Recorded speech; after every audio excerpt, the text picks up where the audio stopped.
What's up, everybody? We are here recapping Charity's episode 7. And I was wrong. Xavier, he's gone. He did not win. I thought he was going to win. But your girl stood strong and she said no. She said N-O. You flake. Anyway, we start the show off in Fiji and Charity is happy. She sits down with Jesse. She does a recap of the boys. She doesn't trust Dave. Go with your gut, girl. She says she has an unreal connection with Dotton. Is she getting the real Joey? She still doesn't know. But she does know she's falling for all three. Go figure. So you don't trust one. You don't know if the other one's the real one. And one of them is smooth sailing. And yet you're falling for all three. Love's a mystery.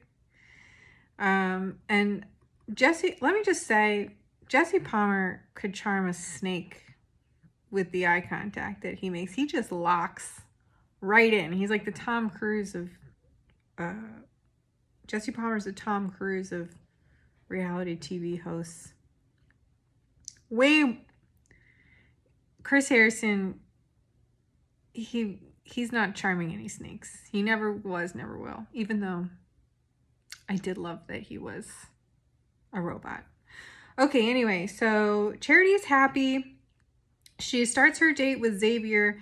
She says, we're on a private, she's like, one of the 333 islands of Fiji, that we have this island all to ourselves, our own private island. But she's lying because she says that a bunch of natives in grass skirts come out, which is, I mean, I get it. It's like, they're getting a taste of the culture. You know, this is a little bit of like what, historic Fiji is like, I suppose, you know, like a learning opportunity, get a little bit of the culture. But like, if somebody is like, we have this sexy island all to ourselves, and the next breath, like 10 people in grass skirts come out, and they're like, no, you have to do this, like, you have to do this marriage reenactment. It's kind of taking the wind out of my sails personally. And I feel like you could see that on Xavier's face, and maybe actually a little bit on Charity's. She's just kind of like, this is the Bachelorette, you got to go with it, be a good sport. Anyway, yeah, because Zave's like, he looks like he got put on another planet. It looks like a very surreal experience. Anyway, they put her on like they carry her out on a throne, Queen Charity. They have a kava ceremony, and in the kava ceremony, like in his interview, he says he's afraid of responsibility. And then the ceremony, he calls her a delicate flower that he's afraid to crush, but he will water the seed, and when it's ready, he will pick the flower. He's gonna water that seed, girl. So that's something to look forward to. She says, why are you crushing me in the metaphorical poem that you're saying in our pretend kava marriage ceremony? Great question. Why are you crushing her? And also, she's not a delicate flower. She's a regular, real woman. She's not delicate. She can handle shit. She's a whatever. Okay. Anyway, yeah. I mean, he doesn't want to crush you. He wants to smash you, girl. And that's he's not ready. He's not ready. You could tell. Anyway, meanwhile in San Diego, we get a clip of Aaron. Blinky is not done, and he's packing his bags, and he's coming to Fiji too. So damn. So here comes back this guy. I wish he was gone. Okay. Then back with Zave at dinner. Charity is happy. He says his heart is committed, but his head is putting his heart against the wall and telling him to stop. That's what he says. He says, my heart is in love, but my head is putting my heart against the wall and telling it to stop. So there's another red flag. I mean, it's not really a red flag. He's just verbally saying he's not ready over and over in many ways. He says he's a logical person. Now, this is something that really is an annoyance to me about men, straight men in general, is that they are constantly saying this. They're constantly saying, well, I'm really logical, so I can just think through everything, and I just go one block at a time, and I compartmentalize everything, and I just think everything through, and I'm rational. It is such BS. When anytime a straight man says that he is logical, that means that he is incapable of dealing with his feelings. It means he's got some big feelings that he can't deal with, and he just says the sentence because I guess it's like, it just like comes in the handbook, like they all are just like, if you're feeling big feelings, just use your big boy logical thoughts and think them away. Woof. Anyway, you can tell she's getting anxious because she keeps fixing the front pieces of her hair as he's talking. That's how you know she's feeling sick to her stomach, and she's like, the alarm bells are going off, and she's like, he ain't it. And then he's like, full disclosure, I did cheat on my last girlfriend, and he says that, and she's done. That's a deal breaker, folks. And he's so... Xavier is so guarded with his face, you really can't tell what he's thinking, especially when he's having these difficult conversations. So she goes and takes a beat. She comes back to hear him out, but it's done.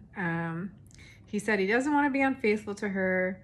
She wants to be protected from that. He says he cheated on his girlfriend multiple times in the span of 5 days after being in the relationship for 2 years. He says he wanted his girlfriend to be different, and instead of like dumping her or talking to her about it or looking inward, he dogged around on her on a vacation with the boys.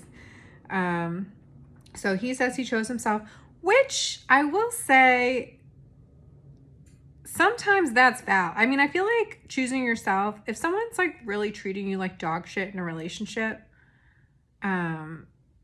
and you feel trapped, I kind of do think that's a valid reason to cheat on someone. It's like, take your power back. Do something for yourself if you're, if the relationship is really bad, and then break up. But anyway, I don't know the ins and outs of his relationship, so I guess like on the surface level, it's bad. And it sounds bad, and he doesn't sound ready he doesn't seem like he can really... I don't think Xavier probably can ever be faithful. It doesn't sound like it. Anyway, he says he questioned his character, but when he's in the position of being on vacation with the boys, and that shit's around him, he's like, shut the door. He knows how to deal with that now.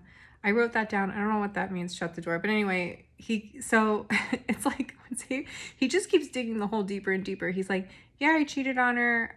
She was treating me bad. I chose myself. But anytime I go on vacation with the boys, I'm going to want to do it. So it's like, even if she did choose Xavier at this point, anytime he wanted to go on vacation from now till the end of time, she's going to be like, no, you can't go on vacation because I know you're going to fucking cheat on me, idiot. Anyway, so either he's self-sabotaging himself on purpose, or he just didn't think about it, or I think truthfully this isn't the match for Xavier, and he's not ready, and it's too overwhelming. And anyway, I think he's kind of like, because I feel like he could have saved this information for the fantasy suite when they were alone, but instead he did it in front of the cameras, and Charity's flipping. And anyway, then he keeps going. He says girlfriend status and wife status is different. She says it's inexcusable for any level. He says it will be hard to be faithful. He keeps saying if we choose each other, he keeps saying, he kind of keeps going back and forth. He's like, yeah, it's going to be hard, but if we choose each other and you're my wife, I'm going to be faithful. She's not buying it. Anyway, she starts crying. He says he has no doubts in his heart, but don't forget that the mind is pressing his heart against the wall. So saying he has no doubt in his heart doesn't really mean much when your brain is pressing the heart against the wall and telling it to shut the fuck, shut. Anyway, she's still crying. He says to know that if he's at that point, he needs more time alone with her. She's upset. She says she's upset. She's mad. So yeah, so he says he needs more time alone, which I don't think it came out quite the way he meant it, but what it sounds like is he's like, I need to have sex with you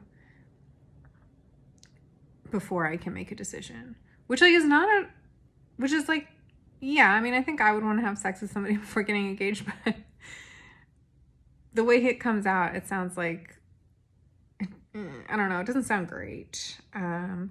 Anyway, so she's like, I'm not going to settle. She doesn't invite him to the fantasy suite. She's mad. She's disappointed. She walks him out. I have to say, she looks incredible. She's wearing this like low cut, like it like goes like to her belly, like, and it shows like her like breastplate. And then she's also wearing these like kind of like see-through shiny pants. She looks incredible. Best outfit for her dumping.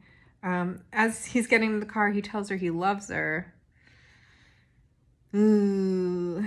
Anyway, then when he's in the car, he says he has regrets. It didn't come. He wished he had thought about what he was going to say beforehand. Next time, Xavier. Maybe consider things a little more deeply next time. Anyway, she wakes up alone, and now it's date 2 with Joey. And he wants to get back on the same page because the last time he saw Charity, she was crying and she wouldn't look him in the eye. So he's waiting like in like a field of nature, and like some pigs run by, and finally Charity rolls up in an ATV. Unfortunately, the ATV stops working, and this is the first time on the show you can kind of get a sense that Charity's getting a little pissed. Like she's just like I just had to send Xavier home. Now I'm like struggling my way through with Joey, and this ATV's not working, and I look stupid. And then so she's like, why don't you give it a try? Would you want to give it a try, Joey? And he's like, well, I don't think I could do any better, but I'll give it a try. And he can't do any better. And I guess they just have to walk to where they walk to a waterfall. They have to walk through a stream. I think it looks tense. And they sound tense. I think I get the sense that she's just tired of putting on the happy face. I think she's a little emotionally exhausted. Anyway, she said, she expresses her insecurity about Uncle Joe, saying that Joey wasn't giving the real him. And he says he was honestly just uncomfortable. His Uncle Joe showed up, and which that's what I said. I was like, I bet it was just his Uncle Joe's presence, like him having to like posture in front of him. Who knows? I mean, I get the sense that they're both just kind of need to take a break from the cameras, but not yet because it's date night. So they go, she asks if he's nervous. He reveals that in the past, girls have projected their fantasy onto them and then been turned off when he's in low moments. Bummer, dude. She says she also struggles with people pleasing. He says he's in love. She also says that she's in love. They go back to the fantasy suite together. They wake up lovey-dovey. She says she's happy and joy is in her heart, and that love with Joey feels eternal. Now, this is kind of like, I'm not buying it. I mean, it's hard for me to believe that she would tell Joey that she loves him if she doesn't really feeling feelings for him, but they seem dead behind the eyes on this date. And, I don't know. I mean, I guess you never know what goes on behind closed doors, but I just don't buy this relationship. Anyway, here we go. The new frontrunner, Dotun, is up, and this is the best date. This is the best date. Poor Xavier got the his date was crashed by some natives, and he had to do a fake wedding when he's not even ready for a real wedding. And then Joey's had a tense Charity when their ATV stopped working, and he had to try to be the man and get it to start, and he couldn't. But Dotun gets to ride with Charity on jet skis, and How fun is that? They look like they're having a great time. Then they hang out on the island and have some champagne. She says, we just popped champagne in Fiji. She's having fun now, I think. And Dotun is so amped to be with her. And Charity reveals that Dotun's mom prayed over her during the family time, which that is cute. And then, and then Dotun didn't know. He reveals to Charity that he didn't know he didn't know what show he was on. He didn't know that there was an engagement at the end of this show. But he found out, and he's fine with it. So, it's all good. Then they go, and then they do a leg straddle. And I have to say, the way that he picks her up, this one is sexy. He like picks her up in one fell swoop. What do you call it? The drone like flies out, so it doesn't like you get some distance from the PDA, and it looks hot. He's so tall. Anyway, date night. He says he wants to see the raw parts of who they are. So, Charity, watch out, because I don't think Dotun likes to wear condoms. He says he's in a fairy tale and that fairy tales are for anybody. She asks if he has fears, and he's the opposite of Xavier. He is not afraid. And she says she's not scared either. And he says that his brain and heart are aligned. Are you paying attention, Xavier? Brain and heart aligned. They're in love. Oh, they say they're in love with each other. And he says he's free. Now that is cute. They go to the fantasy suite. Dotun says it feels nice to be in love again. Ugh, jealous. She also says they are free. She says they are free as two birdies flying, flapping their wings. So hopefully this is it.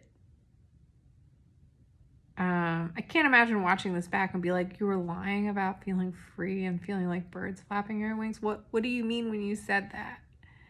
Why did you say that if you didn't mean it? That would be so devastating. Yeah. Anyway, they wake up lovey-dovey. Good all around. Dotun's the new front runner. Lo and behold, Aaron comes back. And they make him go to the front desk and ask for her room number, which of course they won't give out. It's weird that they do this. I kind of got the impression that Aaron coming back is just kind of like a fame grab. I mean, maybe he does really. I mean, you keep seeing him say like, I see her as my wife. I see her as the mother of my children. Blah, blah, blah, blah, blah, blah, blah, blah. I don't like him. I don't trust him. I think, I also found out that he is buddies with the other Aaron, who, the Aaron who was with Genevieve, the one who's always bossing people around and he's the righteous one. So that tracks. And it's just a 2 thumbs down for me, dog. Anyway, he comes back. He finds Charity by the pool, and she sees him, and she is shocked. She says he looks good. He says he likes her fit. Both of their hearts are pounding. They take a beat. They go sit down together. She says she's happy he's back. He said he has recently felt the hardest emotion that he's ever felt in his life. He says he could have given more. She says she's been thinking about Aaron every single day. Why? Yeah, you've been thinking about him every single day. How happy you are he's gone. Anyway, she still doesn't know if she made the right choice. She's really, and this is really giving him a lot of hope. If she's sending him home, she didn't have to say all this. She could have just been like, listen, it's not there with you. Enjoy this vacation in Fiji. Hook up. Have a good time. Anyway, she says she doesn't know what to do. So that's the end of the episode. Not really terribly juicy. I guess Xavier. What the hell, man? We were all rooting for you. We weren't all rooting for, I think I was the only one. Nobody else liked Xavier. But I thought that there was a chance he really liked her. But no chance in hell, looks like. Anyway, we got a preview. Next week is the Men Tell All with Aaron S. Can't wait to see that bitchy man come and yell at some other bitchy men. There's clips of Charity sobbing in the coming weeks. We didn't do any roses this episode, which I hate it when they don't do the roses. It's like, what are we here? What are we doing if we don't do roses at the end of every episode? It's stupid. Anyway, we still have 3 men. We should have been down. We should have been down to 2 by now, but we still have 3.